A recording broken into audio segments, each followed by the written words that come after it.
Hello friends, good morning. എല്ലാവർക്കും super കൺമണി സീരിയലിൻ്റെ latest episode റിവ്യൂയിലേക്ക് സ്വാഗതം. അങ്ങനെ കൃഷും സാഗറും സുജുവും കൂടി ജോത്സ്യനെ കാണാനായി പോവാൻ നിൽക്കുകയാണ്. എന്നാൽ കൃഷിനാണെങ്കിൽ സുജു കൂടെ വന്നതിൽ ഒട്ടും തന്നെ ഇഷ്ടമായിട്ടില്ല. അതുകൊണ്ട് ഈ ജോത്സ്യനെ കാണുന്നത് മറ്റൊരു ദിവസത്തേക്ക് മാറ്റിവെച്ചാലോ എന്ന് കൃഷി അങ്ങനെ ചോദിക്കുകയാണ്. അങ്ങനെ അവർ വഴക്കുണ്ടാക്കിക്കൊണ്ടിരിക്കുകയാണ്. അവസാനം സാഗർ സുജുവിനോടും കൃഷിനോടും പറയുന്നുണ്ട്, ഇനി നിങ്ങൾ രണ്ടുപേരും മിണ്ടിപ്പോകരുത്. കൃഷി, നീ വണ്ടി എടുക്കുക എന്ന് പറഞ്ഞ് അവരങ്ങനെ ജോത്സ്യൻ്റെ അടുത്തേക്ക് പോവുകയാണ്. പിന്നീട് ശ്രീനിവാസനാണെങ്കിൽ ഫിനാൻസ് ഓഫീസിലെത്തി പേപ്പേഴ്സിലെല്ലാം ഒപ്പിട്ട് കൊടുക്കുകയാണ്. അവിടെയുള്ള മാനേജർ ശ്രീനിവാസനോട് പറയുന്നുണ്ട്, ഇതിലൊരു അവകാശി നിങ്ങളുടെ മോളാണെന്നല്ലേ പറഞ്ഞത്, ഒരു ദിവസം ആ കുട്ടി ഇങ്ങോട്ടേക്കൊന്ന് വരേണ്ടി വരും. ഒപ്പിടാനൊന്നുമല്ല, ജസ്റ്റ് ഒന്ന് കണ്ടിരിക്കാൻ, പണ്ടത്തെ കാലമല്ലല്ലോ എന്ന് മാനേജർ അങ്ങനെ പറയുന്നുണ്ട്. അതിനുശേഷം മാനസ ഒരു ചെറുപ്പക്കാരനോട് സംസാരിക്കുന്നുണ്ട്. നീ കാര്യങ്ങളെല്ലാം അന്വേഷിച്ചു എന്ന് ചോദിക്കുമ്പോൾ ആ ചെറുപ്പക്കാരൻ പറയുന്നുണ്ട്, അതേ മേഡം, ഞാനെല്ലാം അന്വേഷിച്ചു.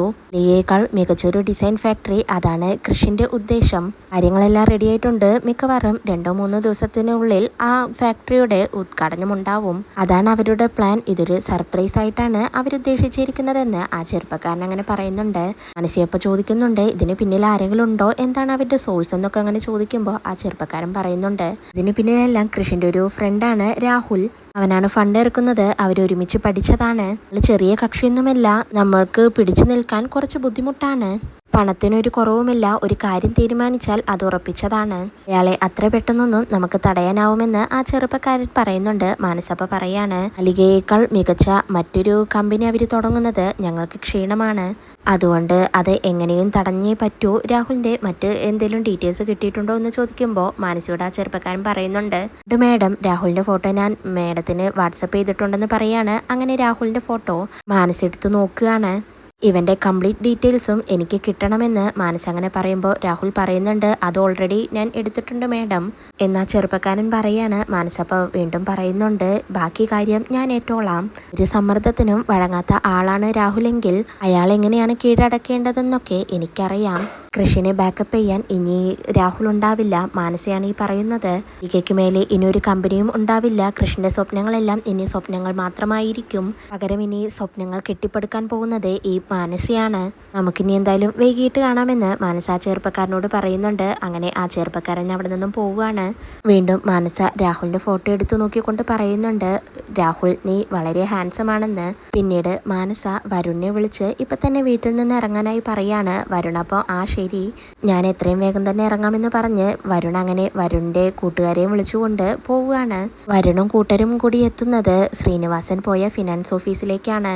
ശ്രീനിവാസൻ പുറത്തേക്ക് വരുന്നതും കാത്തു നിൽക്കുകയാണ് വരുൺ. അങ്ങനെ ശ്രീനിവാസന് മാനേജറുമാണെങ്കിൽ സംസാരിക്കുന്നുണ്ട്. മാനേജർ അങ്ങനെ പറയുന്നുണ്ട്, പ്രൊസീജിയേഴ്സ് എല്ലാം കഴിഞ്ഞു, കൗണ്ടറിൽ പോയി ക്യാഷ് വാങ്ങിച്ചോളൂ. പിന്നെ ഞാൻ പറഞ്ഞതെല്ലാം ഓർമ്മയുണ്ടല്ലോ, അടുത്ത മാസം ഇതേ ഡേറ്റിൽ തന്നെ ക്യാഷ് കൊണ്ടുവന്ന് അടയ്ക്കണം. അതിലൊരു വിട്ടുവീഴ്ചയും ചെയ്യരുത്. അങ്ങനെ നിങ്ങൾ ക്യാഷ് അടച്ചില്ല എന്നുണ്ടെങ്കിൽ ഞാൻ എൻ്റെ നടപടികൾ സ്വീകരിക്കും. പിന്നെ എന്നോടൊന്നും പറഞ്ഞിട്ട് കാര്യമില്ല എന്ന് മാനേജർ അങ്ങനെ ഒരിക്കൽ കൂടി ശ്രീനിവാസിനെ ഓർമ്മിപ്പിക്കുകയാണ്. പിന്നീട് മാനസ ക്യാബിനിൽ ഇരുന്നുകൊണ്ട് ലാപ്ടോപ്പിൽ അങ്ങനെ നോക്കിയിരിക്കുകയാണ്. അപ്പോഴാണ് അങ്ങോട്ടേക്ക് ടേബിൾ വൃത്തിയാക്കാനായി കൺമണി വരുന്നത്. കൺമണി അങ്ങനെ ടേബിൾ വൃത്തിയാക്കിക്കൊണ്ടിരിക്കുന്ന സമയത്ത് മാനസ പറയുന്നുണ്ട്, ജോലിയെല്ലാം നല്ല വൃത്തിയായിട്ട് തന്നെ ചെയ്യണം. നിന്റെ എഗ്രിമെന്റ് കഴിയാൻ ഇനിയും 2-3 മാസമുണ്ട്. അതുകൊണ്ട് ഈ പണിയല്ല, ഇതിനപ്പുറം എനിക്ക് നിന്നെ കൊണ്ട് ചെയ്യിക്കാൻ കഴിയും. നിന്റെ തൻ്റെടൊക്കെ കൊള്ളാം, പക്ഷെ നീ ഒരു കാര്യം ആലോചിക്കണം. ഇപ്പുറത്ത് നിൽക്കുന്നത് മാനസയാണ്. അതെ, നീയൊന്ന് ഇങ്ങോട്ടേക്ക് വന്നേ, ഇത് ഇവിടെ തറയിൽ അഴുക്കുണ്ടെന്ന് മാനസ അങ്ങനെ പറയുമ്പോൾ കൺമണി അത് നോക്കിക്കൊണ്ട് പറയുന്നുണ്ട്, അവിടെ അഴുക്കൊന്നുമില്ലല്ലോ എന്ന് മാനസപ്പ പറയാണ്.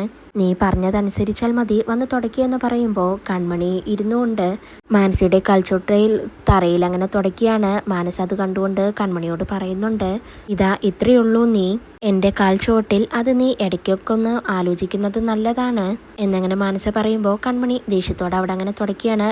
മാനസയുടെ ഫോണിലേക്ക് അപ്പോൾ വരുൺ വിളിക്കുന്നുണ്ട്. മാനസ അപ്പോൾ 1 മിനിറ്റ് എന്ന് പറഞ്ഞ് കൺമണിയോട് പോയി പറയുന്നുണ്ട്. കൺമണി, ഇത് കഴിഞ്ഞ് നീ എനിക്ക് നല്ലൊരു കോഫി ഇട്ട് തരണം, അത് നീ തന്നെ ഉണ്ടാക്കി തരണമെന്ന് പറയാണ്. കൺമണി അപ്പോൾ ശരിയെന്ന് പറഞ്ഞ് വീണ്ടും അവിടെ ക്ലീൻ ആക്കുന്നുണ്ട്. മാനസ അങ്ങനെ പുറത്തേക്ക് വരികയാണ്. എന്നിട്ട് വരുണിനോട് പറയാണ്, എൻ്റെ ക്യാബിനിൽ ആ കൺമണി ഉണ്ടായിരുന്നു. വരുൺ എന്തായാലും ഒരു കാര്യം ചെയ്യ്, ശ്രീനിവാസനെ ഫോളോ ചെയ്യണം. ആരുമില്ലാത്തൊരു സ്ഥലം എത്തുന്ന സമയത്ത് ആ പണം കൈക്കലാക്കണം. അതിനു പറ്റിയ ആൾക്കാരെ താൻ സംഘടിപ്പിക്കണമെന്ന് മാനസ അങ്ങനെ പറയാണ്. ശരി മാനസ, അത് ഞാൻ ഏറ്റു എന്ന് പറഞ്ഞ് വരുൺ അങ്ങനെ ഫോൺ കട്ട് ചെയ്യുന്നുണ്ട്. പിന്നീട് കൗണ്ടറിൽ പോയി ക്യാഷ് വാങ്ങിച്ച് ആ ഫിനാൻസ് ഓഫീസിൽ നിന്നും ശ്രീനിവാസൻ ഇറങ്ങുന്നുണ്ട്. വരുണും കൂട്ടരുമാണെങ്കിൽ ശ്രീനിവാസനെ ഫോളോ ചെയ്തുകൊണ്ടിരിക്കുകയാണ്. വളരെ കരുതലോടെയാണ് ശ്രീനിവാസനാണെങ്കിൽ പണം കൊണ്ടുപോകുന്നത്. വരുൺ അപ്പം തന്നെ തൻ്റെ കൊട്ടേഷൻകാരെ വിളിച്ച് പറയുന്നുണ്ട് മിഷൻ സ്റ്റാർട്ടഡ് എന്ന്. അങ്ങനെ വരുണും കൂട്ടരും ശ്രീനിവാസനെ ഫോളോ ചെയ്ത് കാറിലങ്ങനെ പോവുകയാണ്. പിന്നീട് സാഗറും സുജുവും കൃഷുമാണെങ്കിൽ ജ്യോത്സ്യനോട് സംസാരിക്കുകയാണ്. ജ്യോത്സ്യൻ കമ്പനി തുടങ്ങേണ്ട സമയവും ഡേറ്റും കുറിച്ചു കൊടുക്കുന്നുണ്ട്. ഈ വരുന്ന 16-ാം തീയതി നല്ല ദിവസമാണ്. 9 മണിക്കും 9:45 നല്ലൊരു മുഹൂർത്തമുണ്ട്. അത് തന്നെ എടുത്തോളൂ. പിന്നെ മറ്റൊരു കാര്യം കൂടി പറയാനുണ്ട്. സമയം കുറിച്ചു തരാൻ പറഞ്ഞാൽ സമയം മാത്രമേ കുറിച്ചു കൊടുക്കാറുള്ളൂ. പക്ഷേ കണ്ട ചില കാര്യങ്ങൾ പറയാതിരിക്കാൻ ഒരു നിവൃത്തിയുമില്ല. കാര്യങ്ങൾ എളുപ്പമാണെന്ന് വിചാരിക്കരുത്. വിഘ്നങ്ങൾക്കുള്ള സാധ്യത വളരെ കൂടുതലാണ്. തടസ്സം അത് ഏത് വിധത്തിലുമാവാം. ദൈവങ്ങൾക്കുള്ള പരിഹാരങ്ങൾ കൊണ്ട് മാത്രമേ അത് മാറ്റാനാവൂ. ഞാൻ എന്തായാലും നിങ്ങൾക്ക് കുറച്ച് പരിഹാരങ്ങൾ എഴുതി തരാം, അതെല്ലാം ചെയ്തോളൂ എന്ന് പറയുന്നുണ്ട് ജ്യോത്സ്യൻ.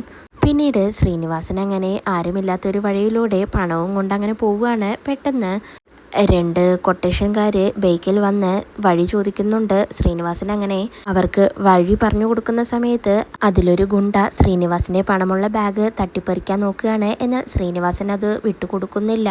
പെട്ടെന്ന് തന്നെ ആ 2 ഗുണ്ടകളും ബൈക്കിൽ നിന്നിറങ്ങി ശ്രീനിവാസന്റെ ബാഗ് തട്ടിപ്പറിച്ചെടുത്ത് ഒരു കല്ലെടുത്ത് ശ്രീനിവാസന്റെ തലയ്ക്ക് അടിക്കുകയാണ്. ശ്രീനിവാസൻ അപ്പം തന്നെ ബോധം കെട്ട് അവിടെ അങ്ങനെ വീഴുന്നുണ്ട്. ആ 2 ഗുണ്ടകളും വേഗം തന്നെ പണമെടുത്ത് ബൈക്കിൽ നിന്ന് വേഗം രക്ഷപ്പെടുകയാണ്. ശ്രീനിവാസന്റെ ആ കിടപ്പ് കണ്ട് അങ്ങോട്ടേക്ക് വരുണും കൂട്ടരും കൂടി വന്ന് സന്തോഷിക്കുകയാണ്. കൺമണിയുടെ അച്ഛ എങ്ങനെയുണ്ട് എന്നെല്ലാം ചോദിക്കുന്നുണ്ട്. ശ്രീനിവാസനാണെങ്കിൽ ബോധമില്ലാതെ അങ്ങനെ കിടക്കുകയാണ്. പിന്നീട് സാഗറും കൃഷും സുജുവും കൂടി ദേവ്ജിയുടെ വീട്ടിലേക്ക് എത്തുന്നുണ്ട്. കാറിൽ നിന്ന് ഇറങ്ങുന്ന കൃഷിനോട് സുജു പറയുന്നുണ്ട്, ഇപ്പം ഞാൻ പറഞ്ഞതെല്ലാം എങ്ങനെയുണ്ട്? എല്ലാത്തിനും ഓരോ തടസ്സങ്ങളാണ്. അതുകൊണ്ട് ഏതൊക്കെ അമ്പലങ്ങളാണോ ആ ജ്യോത്സ്യൻ എഴുതി തന്നത് അവിടെയെല്ലാം പോയി വേണ്ട പരിഹാരങ്ങളെല്ലാം ചെയ്യണം. ഇപ്പം തന്നെ കണ്ടില്ലേ, നമ്മൾ ലാപ്ടോപ്പ് എടുക്കാൻ മറന്നുപോയി. അതെടുക്കാൻ വന്നതുകൊണ്ട് നമുക്ക് അത്രയും സമയം വേസ്റ്റായി. ഒന്ന് നോക്കിയാൽ ഇതെല്ലാം തടസ്സങ്ങൾ തന്നെയല്ലേ എന്നങ്ങനെ സുജു പറയാണ്. എന്നാൽ ഇതെല്ലാം കേട്ട് കൃഷിന് ദേഷ്യം വരികയാണ്. കൃഷി പറയുന്നുണ്ട്, എനിക്ക് ഈ കാര്യങ്ങളിലൊന്നും ഒട്ടും തന്നെ വിശ്വാസമില്ല. പിന്നെന്തിനാണ് നമ്മളിതെല്ലാം നോക്കുന്നതെന്ന് കൃഷി അങ്ങനെ സാഗറിനോട് ദേഷ്യപ്പെട്ട് പറയുന്നുണ്ട്. ഇതോടെയാണ് ഇന്നത്തെ എപ്പിസോഡ് അവസാനിക്കുന്നത്.